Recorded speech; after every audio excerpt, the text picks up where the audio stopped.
Good morning, people. My name is Edward King, and this is another one of my non-video audio presentations. I'm not trying to be a star here.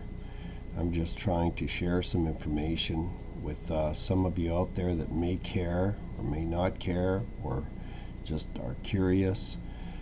And some of you who know me or maybe feel that you know me, well, this is just a way for me to touch bases with you and give you an update as to what's going on with me in my life, etc., etc. And also an opportunity for me to share some of my thoughts. In the background here, maybe I'll turn this up a little bit for you.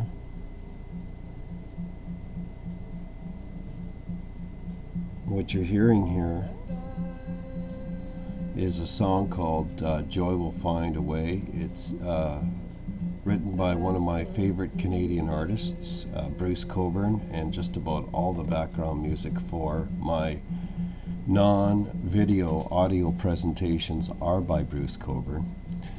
I don't know that the man really is a Christian. It is said that he is, but I'm sure that's debatable.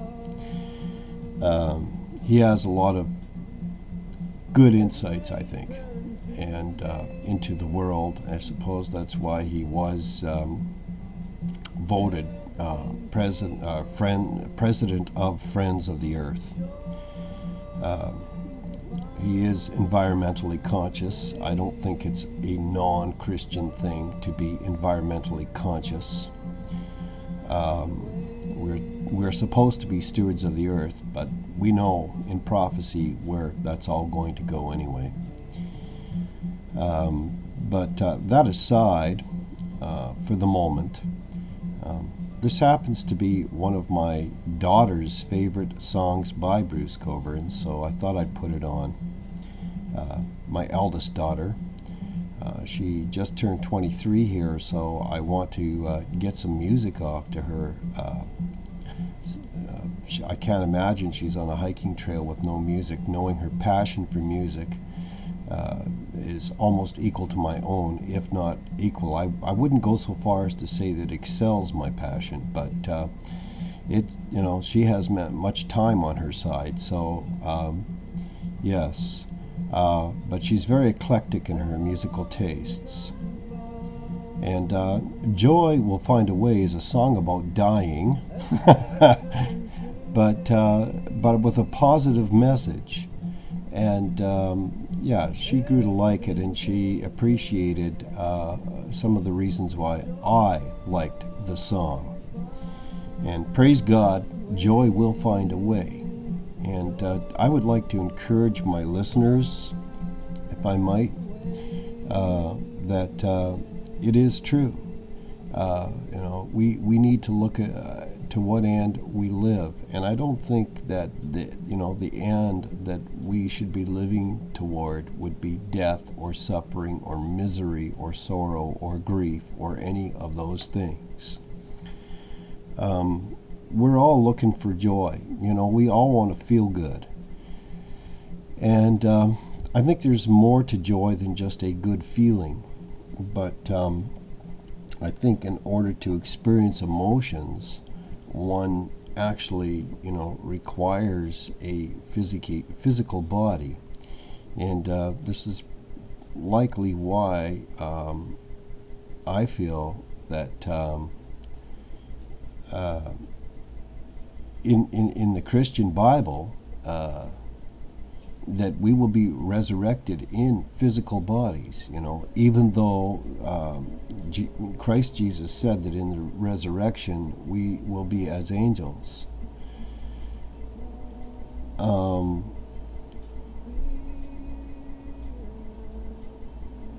Angels can manifest physically, and I know people have a problem believing that, but if you read the accounts, you can see that they can manifest physically. I think they have to labor to be, on such a low dimension as this planet. But I think that when they're granted the authority they can manifest physically. And I have a lot of personal reasons for this. I believe, okay, I guess I'm going to go out on a limb here. I believe I've actually communicated with angels, and it's a very interesting experience, to say the least. But I'm not going to get into the details about that. It's very personal, and I used to laugh at all this stuff. Okay, I used to think this was insane, but now I have my reasons, so I'm going to leave it at that. And I mean, everybody who thinks they know me, already knows in their mind that I'm nuts, so I'll leave it at that. It's been a very interesting week. I purchased a computer for my daughter here, a used computer, and tried to update the operating system and did a bunch of work with it, and everything just went from bad to worse. And then I got it all up and running again, and then it came down again, and every time I try to do something good with it, something else happens. You'd think I would learn the lesson, if it ain't broke, don't fix it, leave it alone, that sort of thing. But there were some annoying things about it that I thought needed reparation, and well, this time I think the graphics card went in it completely.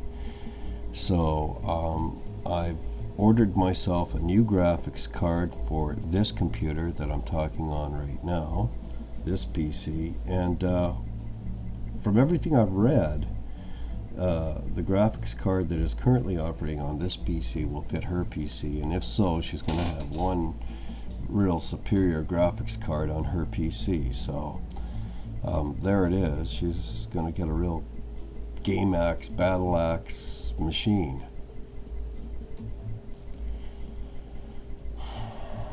I'm just taking my time here thinking about what else I'd like to share. The whole ordeal, getting a better hard drive, getting everything working, getting the network working, spending the whole week on this computer business for my daughter has been particularly draining. And I have other domestic responsibilities, but even my internet communication, there I am umming away. Time is gone, and my health has been not so good lately, and I've really been struggling. But I know that things will get better. They always do. And I know that I have a lot to look forward to. It's a challenge. I'm struggling, with certain government entitlements that I have, and they're slowly coming around and realizing that they are in debt to me for a considerable sum of money. They've paid a small amount of that so far, but they need to pay more. And I'm not going to apologize for this. When government decides that they're going to start taking money out of your pocket, and there are terms and conditions for them to do that, they also have to answer their end of it. They can't expect you just to be answering your end of it, and they never answer their end of it. So I'm making them answer their end of it, and I'm not going to belabor anybody with those details either, because it's really depressing. And you're struggling against the system, and I'm learning now. Anything that you can legally get out of the system, get it.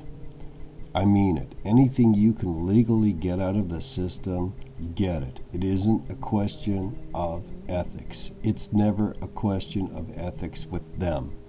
So it shouldn't be a question of ethics with you. It's business. And, you may have friends or family that question your ethics because you're doing whatever you can to get something out of the government legally, but I'm telling you right now, they're robbing you blind behind your back the whole while you're breathing and walking and talking. And it took me a long time to realize that, a very long time. And now I'm 52 years old, and boy, I can tell you, I have regrets. I have regrets on how I did things. And I can't believe how I let people browbeat me into feeling bad about taking quote-unquote government handouts. You know, all they're doing really is giving you back what is rightfully yours in the first place. That's the sad part of it all. And you know, you've got to be able to claim what's yours. You've got to be able to be prepared to get it and claim it, you know.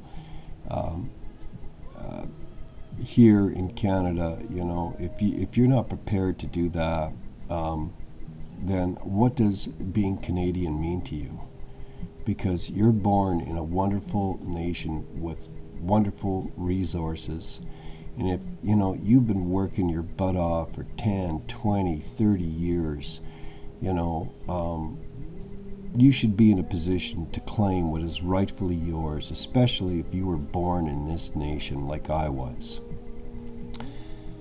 I was all wrong, you know, I was all wrong about my thinking. And I know people say, well, you're being socialist or whatever. You know, that's foolishness. I'm going to explain something here. I mean, there's no point. You know, I'm not living in the United States, and thank God for that. But this whole thing, this big fear-mongering about communism, socialism, and fascism, and you know, it's a distraction, people. It's a distraction. And unless you have the right to private ownership of property, get off it. Get off your fear, because you need to get a grip on reality. And here's the reality. The reality is you do not have a right to private ownership of property. And this is really important for you to know. You need to investigate this. You have no right to private ownership of property here in Canada. And you people from the States that are listening to this, you have no right to private ownership of property, and you need to investigate that. Now, there was once a time you had a right to private ownership of property. But now all you have a right to is pieces of paper and leases. And all those pieces of paper and leases say that you are entitled, okay? You're entitled to live in a certain place, you're entitled to live in a certain geographic location, you're entitled to drive that particular vehicle, but you really, in truth, you do not own any of that stuff, people. Serious. You do not have a right to private ownership of property. All this documenting of possessions has actually resulted in the government owning everything that you think you own. Everything that you think you have is not really yours. You really need to get that. You really need to understand that.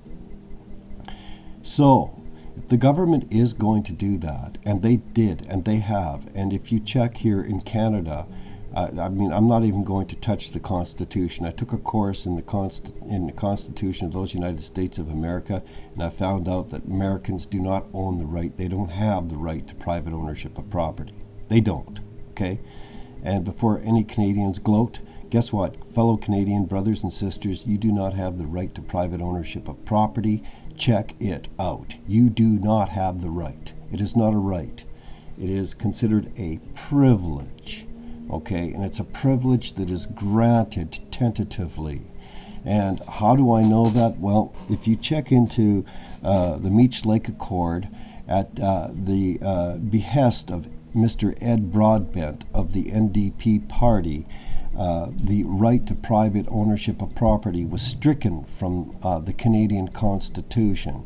The right to private ownership of property is not in the Canadian Charter of Rights and Freedoms. You do not have the right to private ownership of property. I keep harping on this because it needs to be drilled into the heads of every Canadian. If you're worried about communism, wake up and smell the coffee.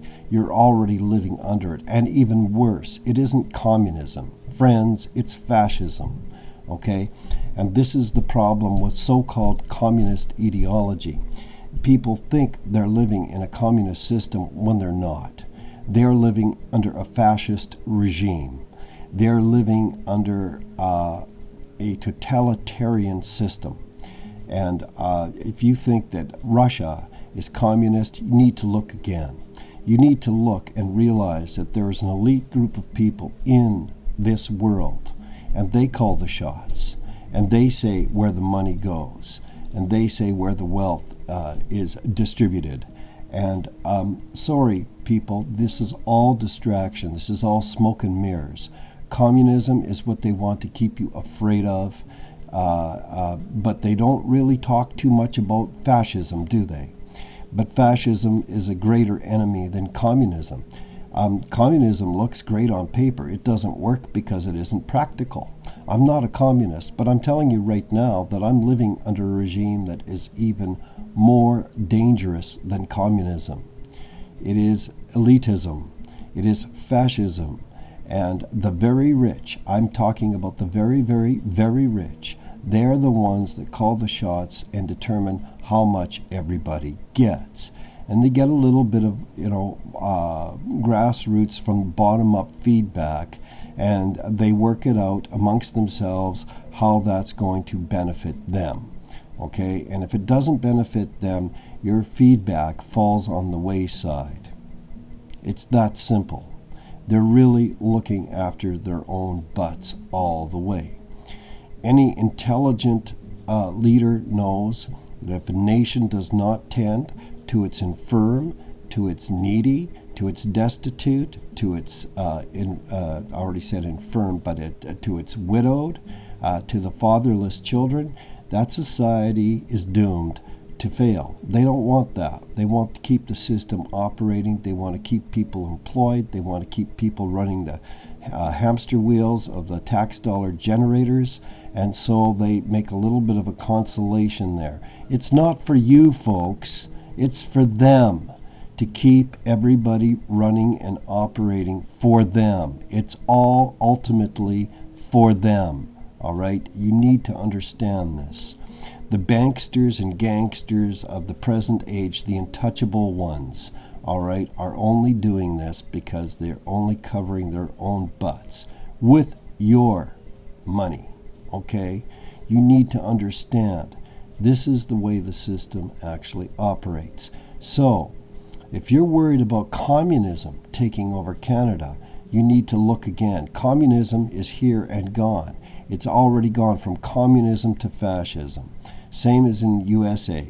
If you're worried about communism, wake up. Understand the stuff that the neocons have been pumping out to you all along is just more political rhetoric.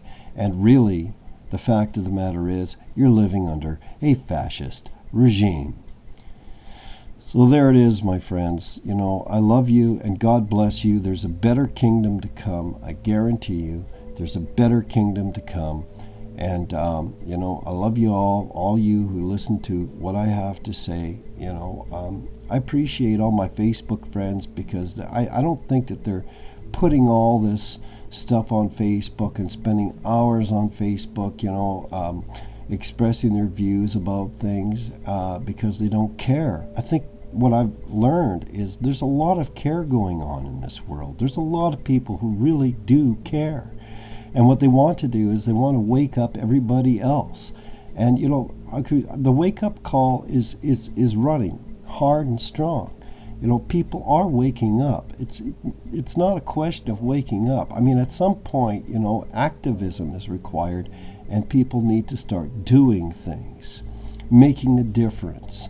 And so, in my own way, I'm trying to make a difference. So, if some of you out there are wondering where I disappeared to, well, I'm out there trying to make a difference. and I'm not really going to get into the things that I'm doing right now. It's private, but I am trying to make a difference. And yeah, there it is. I love y'all, and I'm just being a dad, just trying to be a dad to my children, and be a good man for my young wife here. And I'm trying to make a difference, and I'm only one man. But for those of you who are afraid that people aren't waking up, no, I think people are waking up. I think people care. It's just a really big ship to turn around, people. It's a really big ship to turn around. And I don't think you're going to do it without the help of your Maker. So if anything, I think we should all turn our hearts to our Maker and start praying. I really believe that's the most big difference we can all make. So there you are. God bless you. Thank you for listening to my video or my non-video audio presentation. God bless you.